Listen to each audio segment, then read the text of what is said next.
Our next session is an executive panel discussion titled How Equitable Technology Can Boost Diversity. Employment recruiting algorithms often have built-in racial and other biases, but it doesn't have to be that way. In fact, they can be easier to fix than some of the other systemic biases in the labor market. So what are some of the most innovative technologies and tools to help promote diversity? How can equitable AI help employers achieve their diversity and inclusion commitments? And with the arrival of new technologies, what's the role of human judgment in the hiring process?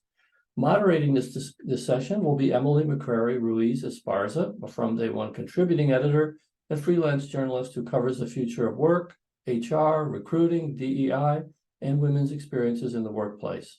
Her work has appeared in the Washington Post, Fast Company, Courts at Work, and Digiday's Work Life, among others.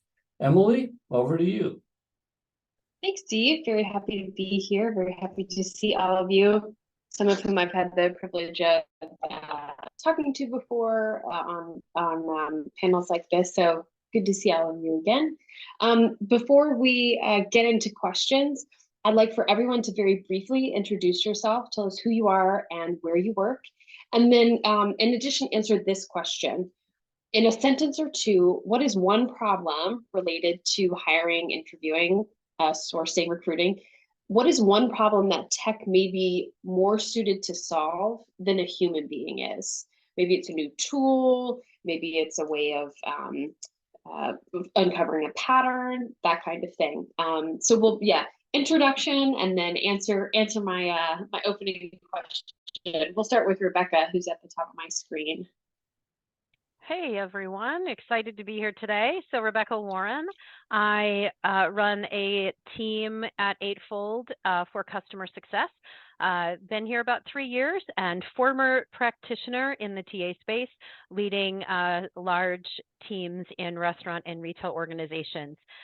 Question, problem that tech might be able to solve faster or better than a human? I think Emily, you already hit on part of my answer, is that making those connections faster and easier to help solve problems. So things that would take us a long time to do, tech can a lot of times make those connections and connect those dots more quickly. So that's where I find a great use of tech.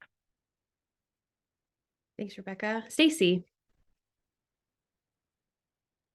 Hi there. Good afternoon, Emily. Good afternoon, everyone. Stacy Olive. I currently serve as the Vice President of Talent Acquisition for Metadata and have been in the talent space for quite some time.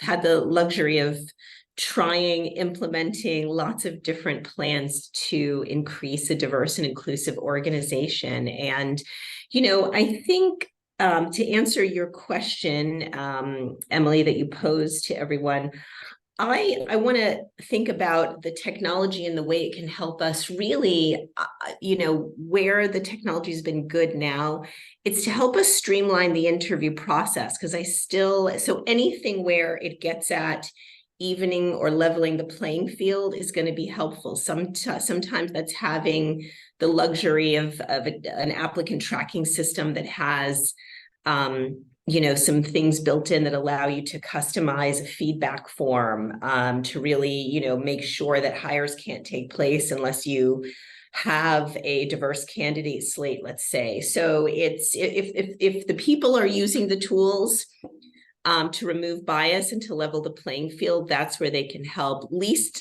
so they can help with candidate selection, I would say. Thanks, Stacy. Welcome.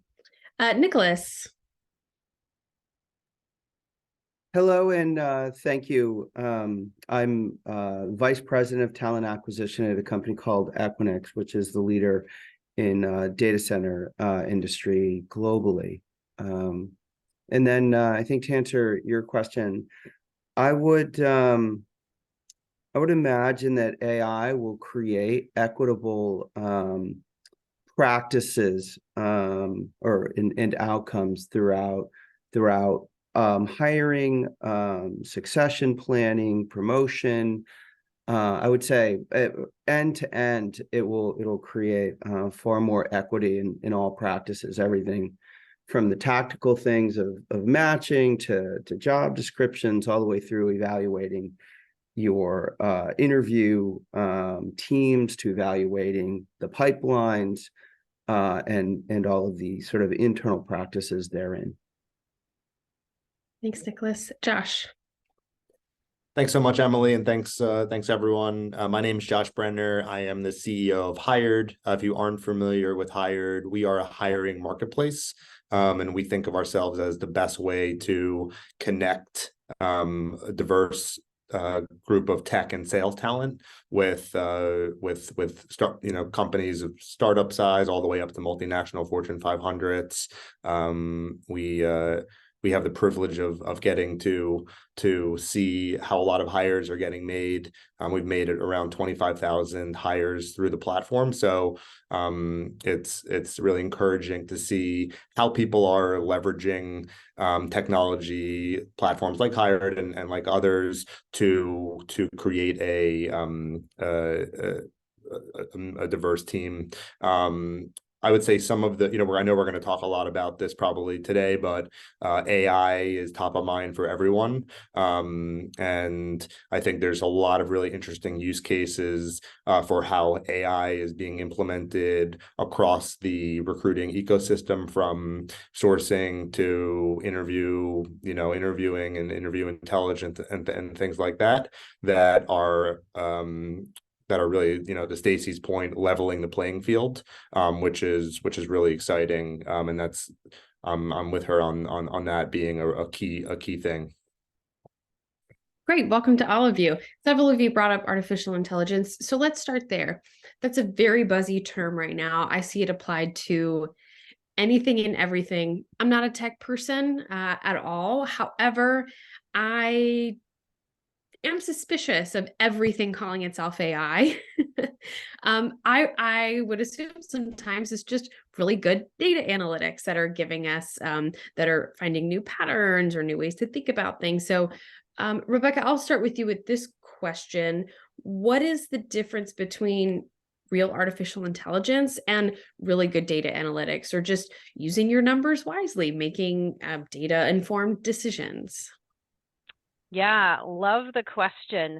So working for Eightfold, which is an AI company, right? We focus on using AI for good and helping everyone in the world find the right career. So we spend a lot of time talking about AI, how to use it, what happens in our platform. And the difference between AI and data analytics is a great question. And I think sometimes they tend to get a little bit muddled maybe. When you think about using AI, those are systems or machines that are working to replicate human intelligence. So looking at a more proactive way of making those connections, those patterns, connecting those dots, using deep learning, neural networks, things that again that work to replicate what a human might do. Data analytics are using the insights and patterns and trends from data to help make decisions. So if you were to think about providing actionable information to make decisions, improve operations, that would come more from your data analytics, as opposed to using AI, which is helping to either eliminate extra work or making those connections faster than might happen normally. So I tend to think of AI as being proactive in most cases and data analytics being reactive. They both have their spaces and they're both are really important to be able to use. They should be used in conjunction, but they have different purposes, if that makes sense. So for all of there are so many different tools labeled as AI that people in the audience today will be pitched on, will be asked to test out or send in on a product call. For all of HR's strengths, evaluating tech claims may not be one of them. Most of them are not engineers, may not come from a tech background. That's totally normal. More and more often, we're seeing tech roles pop up in HR, but that's not necessarily ubiquitous across all departments. How can HR exercise caution when picking new tools or programs labeled AI or just some sort of advanced technology as it applies to hiring, retention, boosting diversity. Josh, we'll start with you on this one. Yeah, great question. And I think like any new technology that comes out, people need to take a step back and think about what is the problem that they're trying to solve, and not, what is the technology and what problems can, what can the technology do? And so I think, we try to talk to people, our clients, a lot about what are the goals that they're really solving for with whatever tool that they're looking for. And if you listen to all the earning calls of publicly traded companies right now, everyone's talking about AI. And I think that that's, again, like maybe a backwards way of thinking about it. We have been leveraging AI in our platform for the past 10 and machine learning for the past 10 plus years. It's foundational to what we do, but it's really, again, about like what initially 10 years ago, what were we trying to solve that wasn't possible without AI? And it was all about vetting and matching and things like that. We've been working on this generative AI functionality, right, to help people do better messaging.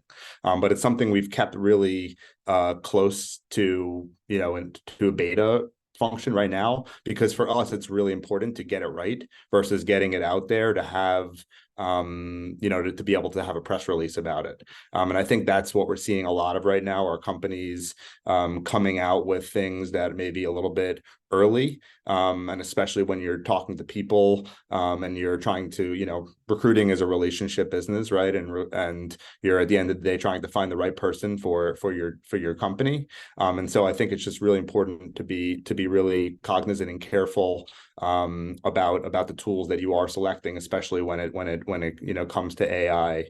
The last thing I'll just say on this point is, especially for enterprise level companies, making sure that the tool or the platform that you're working with is enterprise, grade they have the capabilities that are enterprise grade, especially when it comes to compliance. There's a lot of challenges, specifically within recruiting around privacy, salary transparency, affirmative action, AI biases in hiring. And so one thing to really look out for is, our companies, do they have the ability to provide you with an AI bias audit? That's something that has been really central to what the strategy we've taken, is getting our algorithms vetted by a third party to prove that there are no biases in any of the algorithms that are on our platform. And I would encourage everyone, whatever tool that you are using, you ask for the proof of that type of AI, a third-party AI bias audit. Stacey, what would you add to that advice, guidance on choosing and vetting tools with shiny tech labels on them? Yeah. And there are so many of them to choose from right now. I really think that where we can remove the basis for human error. And I will say that, a lot of these tools are so new that they're using data science, they are using algorithms, but is it truly AI? I think you've got to kind of distinguish that. AI is starting to become an overly used term as well. So for instance, there are some great tools that will help you write more inclusive job descriptions. And guess what? They're built on, models that learn from, the thousands and millions of job descriptions that are out there in the world. And they tell you what language people respond to and don't respond to. I recently just demoed a tool that I thought could be an interesting topic to share with you all. And this tool records, but it also analyzes live Zoom interviews and can give you like a sentiment analysis of your interview that's taking place. Was it favorable? What were the questions asked? What were they answered? Was the interviewee favorable? Was the interviewer unfavorable? And so, you've got to be careful. Is it truly an AI tool, or is it, machine learning, data science, structured, that sort of thing? But again, I really lean on things that can remove human error and human bias and level the playing field. That's what I think that I've seen that technology can get right at this present time. Yeah, I think that's a good point. What an what an interest. I assume it was asking to record people's Zoom conversations too. Yes, With that yes, data. certainly permission granted. And it was a really fascinating prospect. It's the company's really got to be open to it because it's a big change for people. Yeah. Thanks, Stacey. Okay, so I also want to talk about the data that's collected in the hiring process, but also in the employment process, right? You just have personal demographic data about your employees. You also have performance reviews and engagement surveys, all kinds of things that are very personal, need to be protected from just an ethical standpoint, but also it's sometimes a compliance standpoint. What about that management and privacy of data? Nicholas, could you tell us best practices for managing all of that information that's gathered and making sure it's safe, and also making sure employees understand how it's being used even? Thank you for the question.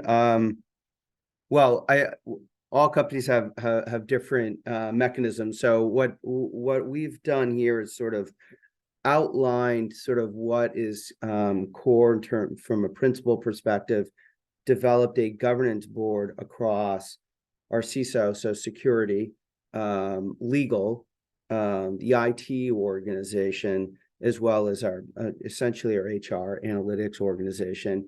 There are a number of sort of, I'll just characterize as work streams underneath, but a big part of that is how we do audit around that data, and then looking at who has access to that data, and then how that data, of course, is leveraged and the impact it has on employees in particular. And so I would recommend for folks that are going down this road is to pull those appropriate folks or the different entities within your organization together to come to align around what your principles and or values, corporate values are.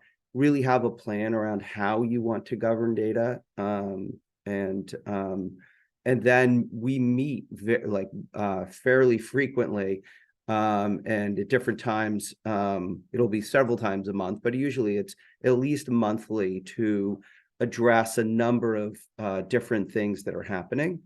Any kind of new system and/or solution, or access being granted, we review. We also review who had access and whether or not we've removed access of that data in time. There are audits for different kinds of solutions that will happen that we'll review. But so it's one thing to put the team in place, and then we like to say sort of run water through the pipes. You want to play out the implementation of different solutions or different processes, look at the outcome of those processes or practices, to ensure that you, to the extent that you can, you have control over that the data and or the process, and you have a good sense for what the outcome is, and that it's ultimately equitable. So yeah, putting in, usually those are cross-functional teams, putting in, if you will, a steerco, a governing board, and an apparatus, or we call them OpMex, operating mechanisms, by which you're meeting on a frequent basis to manage what will be a whole host of different solutions you'll have, and probably a whole bunch of different logic or a lot of different AI technology across different platforms that you're leveraging. After you've run water through the pipes, as you say, and you've tested the outcome, has the team worked together to change tack? And if so, has anyone been in disagreement over protection of data in any way? I'm curious. I'm getting at is working together to work out those kinks. Yeah. Well, look, we went through, we've done some audits, and we've made decisions we started to implement AI technology in certain areas, and then we candidly thought that we were out over our skis, or we had moved too quickly and we didn't really have the right controls in place. So we actually had to stop. And it was another year and a half before we started implementing again, before we had things in practice. We had initially started looking, we wanted to create, I'll give you an example. We wanted to create diverse talent pipelines. And we wanted to start leveraging candidly employee data. Many employees will come in, fill an application, and they will self-disclose. Well, in those self-disclosures, we actually say we're not going to leverage their data for any kind of hiring practices. And so that was one of the ahas on we had implemented some guidelines around self-disclosure, but then we were starting to leverage that data for potential hiring practices down the line. Fortunately, we caught it, but if we had not had, I would just say, sort of a governing board in place, sort of looking at how we were approaching different issues, we'd have made the mistake of leveraging that data. And so that caused us to sort of stop that approach. And so it has served. So just to answer your question, it's been it's wonderful generally to have it, but it's been sort of the challenge then for us in the world of HR is how do we effectively implement different solutions and move it along. And I'm sure like all of you in recruiting are very action oriented, result oriented, and want to move quickly. But you really in this area, it's safest for your companies. It's slow to go fast, and ensure you're doing the right things, and ensure that you're doing that, if you will, aligned with sort of your general principles. And so my short answer, Emily, is yeah, we've implemented. We've actually, I think we've learned, and we had to pull back. And candidly, that was very frustrating and to some extent even embarrassing because we were jumping ahead. But it was a fantastic learning for us, and I think we're better positioned to move forward. And candidly, I think that employees and the leaders we work with have more trust in what we're doing going forward now because it's more candidly thoughtful. Sure, it may have felt embarrassing at the moment to feel like you had gotten ahead of yourself, but also very admirable to say, hey, we need to correct this before it goes too far. So exactly what should have happened in that scenario. Let's talk about building that diverse candidate pipeline. Where should employers be going to find talent that makes their workforce more diverse and therefore stronger? It's definitely a matter of more than just finding a new job board, maybe specializing in people who have disabilities or women or people of color. Stacy, what advice do you have to people who need a destination to go or need to add to their pipeline? Yes. Here's the mantra that I tend to go by, and it's really that there's no silver bullet, and nothing replaces the commitment and the hard work to do this, or the committed work to do it, right? So I think that you've got to touch on many different things. You've got to have the right employer branding, right? You've got to show your workforce, right? People want to come to work at a place where they can see themselves or see themselves mirrored in your workforce. So you've got to share who you have, parade a diverse, not parade, but, explore with them a diverse interview slate. And that'll help them see who they can be. You do have to be out there at some of the job boards, you've got to connect with certain organizations and spread your wings in that way. You're going to have to spend some budget dollars for those partnerships, those postings, but that's not going to do it for you. It's a commitment to, if you're going to ask for referrals, say, look, are there any underrepresented referrals that you have? We're so committed. Please, we welcome referrals. Think of your network more broadly, workforce. Please think of anyone that you know of that will add to our inclusivity, right? And our diverse workforce. So I do believe in a really well-rounded approach that hits on partnerships, the traditional old school postings. Some of those, you've got to put yourself in those forums. You have to, be proactive and reach out to people. Leverage your business resource groups. And, these days, there are job boards and ways of finding a job, but they're just ubiquitous. Very infrequently are people going to these specialty places. People find their jobs through their network and word of mouth. Some people don't even like to apply. They're above that. So you've got to always be networking. That's hard work. That's constant hard work. And, whether you are Black, white, any race, any gender, you are going to go to Indeed, LinkedIn, the major job boards. And so you've got to assume that on some level, if you are putting out the right message, showing the world that you're an inclusive company, if you are making people feel welcome, then you've got to assume that on some level, and writing inclusive job descriptions, then you have to assume on some level that you're getting a diverse array of applicants that may be interested to work for you. And you've got to leverage that. That's when leveling the playing field is going to come in handy. So I'll stop there because you asked me about where we go. And can I tag on to that for a second? So Stacy, spot on with all of the things on where to look for folks. I also think from being in the TA space and working to attract those candidates is that you sometimes, Nicholas, you said sometimes you have to go slow to go fast. And sometimes in this case, you have to build that inclusive environment inside your organization before anybody's going to want to work there, because you can attract all the diversity, whatever it looks like. It could be, as you said, it could be women, it could be veterans, it could be disabilities, it could be LGBT. Whatever you attract, if you can't support, it's worse off, right? If you bring somebody into your organization that doesn't feel included, that doesn't feel part of that organization, they're going to leave, and those bad words that go out there are going to be way more harmful than if you didn't do any diversity recruiting at all.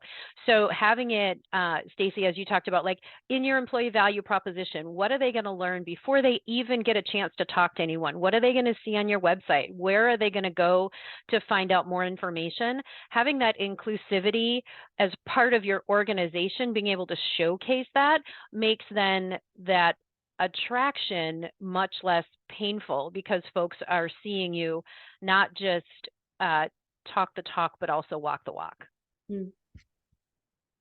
Josh, I know that at Hired, you guys have worked on some tools that are designed to help mitigate bias in the hiring and sourcing process. Could you tell us more about those? I think they're really interesting.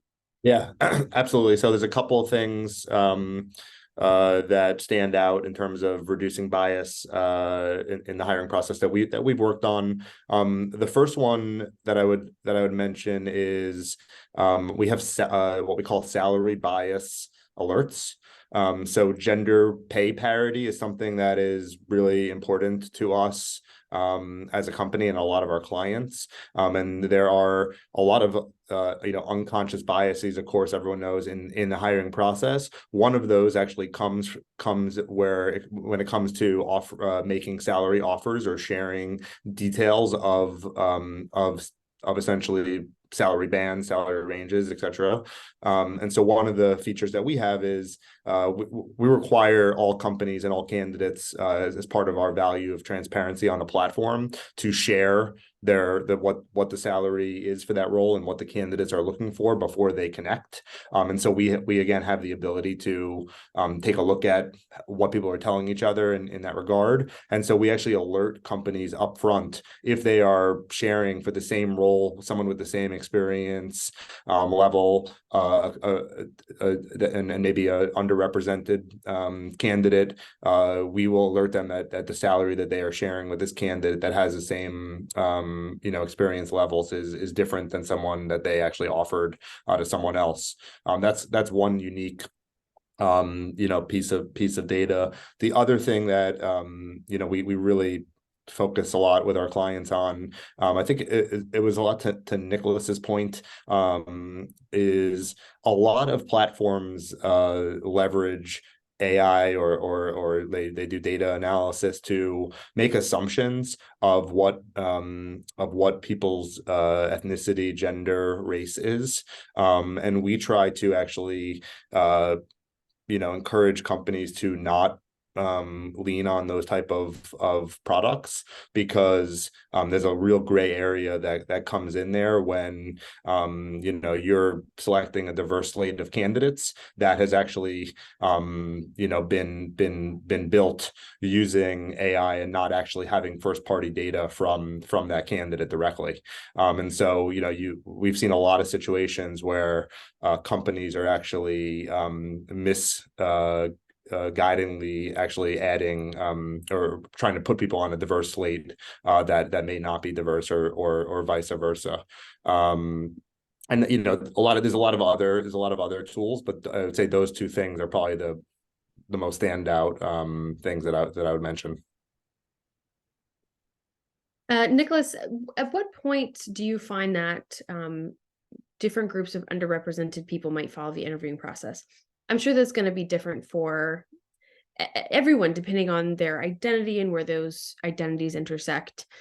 How do you identify those leaky points, and how do you fix them? Well, interestingly, we're leveraging AI and Eightfold competitor. We use HiredScore, so there's nothing wrong with Eightfold, and it's just who we leverage. But they actually provide us general info in terms of what's happening. There are a couple areas that we've been able to identify, and so that the data provides basically sort of where in the interview stage, where in the interview loop, depending on how you're set up, that happens. And we have a couple of stages that we've implemented that are consistent globally, and then we look at those stages and where the fall off is. It's interesting that we literally have an initiative going on now because we've identified two specific areas, and now we're engaging with internal ERGs, these employee resource groups, to engage with diverse candidates that are interviewing with us, to keep them engaged throughout, if you will, help us pull them through the process. I hope I was answering your question. So we essentially do audits, and then we look at how essentially interview teams are doing, and we'll look at whether or not, candidly, there's an opportunity to engage with the interview team to provide feedback, and as well as engage with candidates to provide them with opportunity to meet other folks within the company. Did you perform any sort of diagnosis once those points in the interview process were found, why that person, or why there is a pattern of people leaving at this point or getting knocked out of the running at this point? Yeah, we would go through and interview those individuals. So Okay. sort of look at sort of what's happening, and then you'd engage directly with them. That it's you're looking, the issue, of course, is I find that's always different the reasons why people leave, and you're looking at data that might be 6, 7, 8 months old. You get general trends, and then you make adjustments. We're not at the point where we have, if you will, sort of real-time data on why a person is pulling out. It's always sort of looking at what happened at the end of the quarter or what have you, and then, or a couple quarters, to see if there's a trend, and then we start. Oh, I think he's frozen. All right, Nicholas, We have had, yeah. There Sorry. you are again. No, that's okay. I just want to make sure we didn't lose you. He will catch up with us when his technology allows. We will keep going. Go ahead. Sorry, did I? No problem. I think you got cut off. We're just going to keep going. So what about training managers? Stacey, this is something that when we spoke before, you talked about anyone who sits on an interview panel, for that matter, not just the hiring manager. How do you go about training them to interview in a way that is fair and kind? And how can tech be used to track the success of that?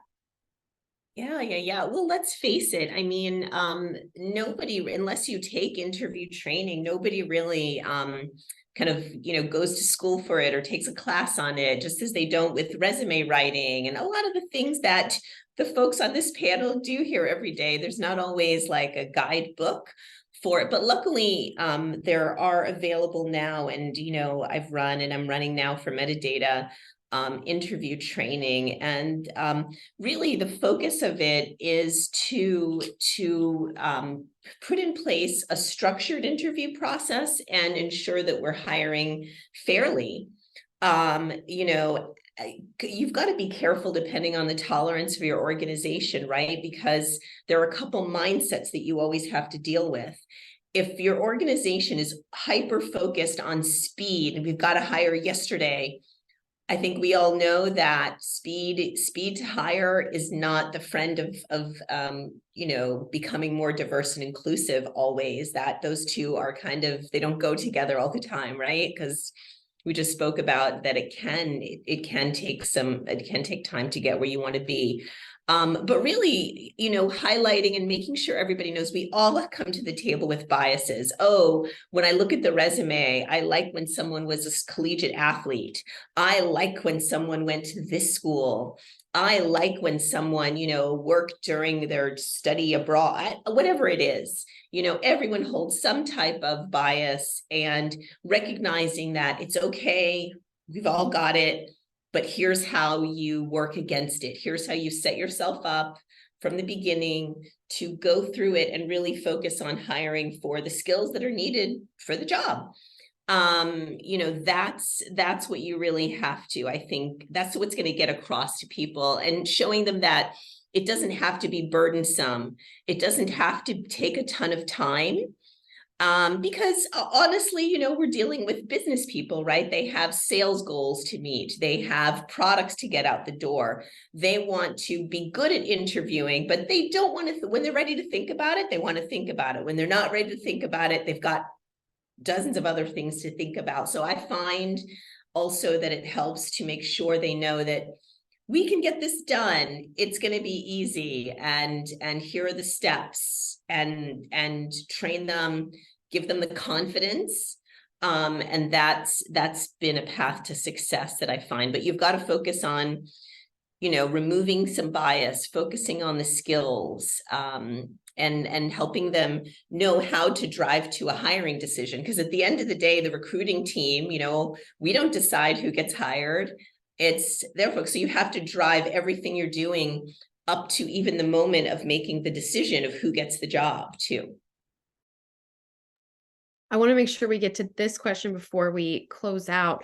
Rebecca, I want your advice on red flags that recruiters should be looking for when they are vetting new tools that are branded as a way to mitigate bias in hiring, even mitigate bias in employee recognition.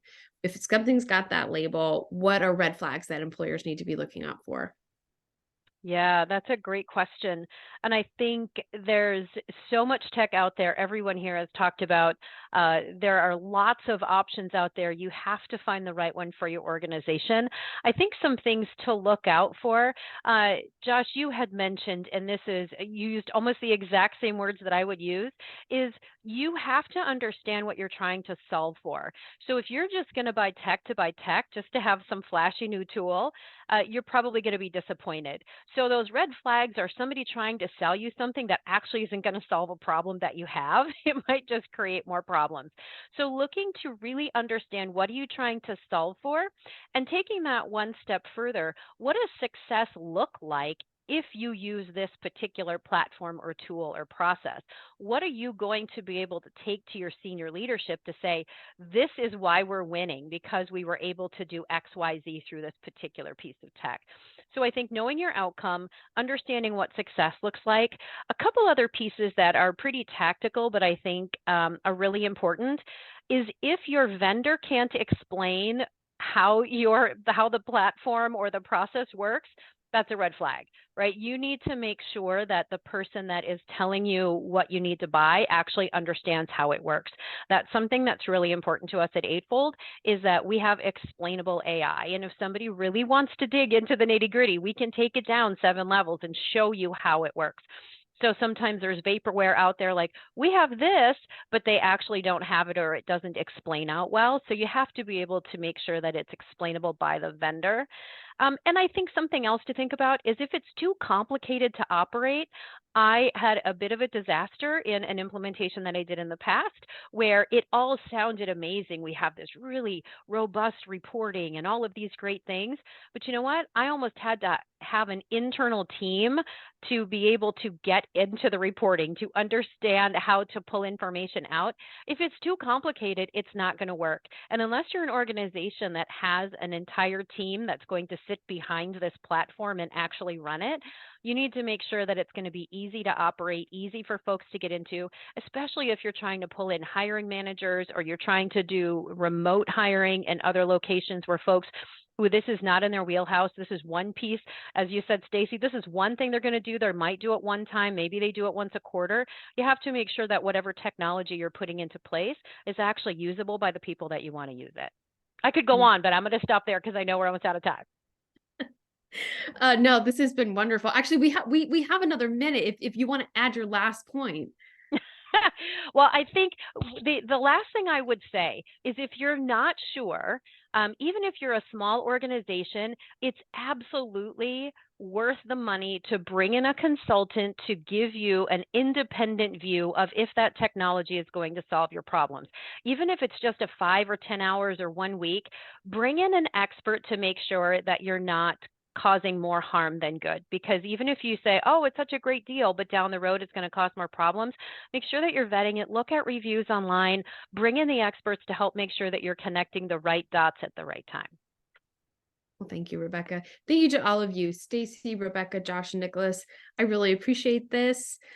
This has been a nice way to close out the session too. So Steve, back to you from day one.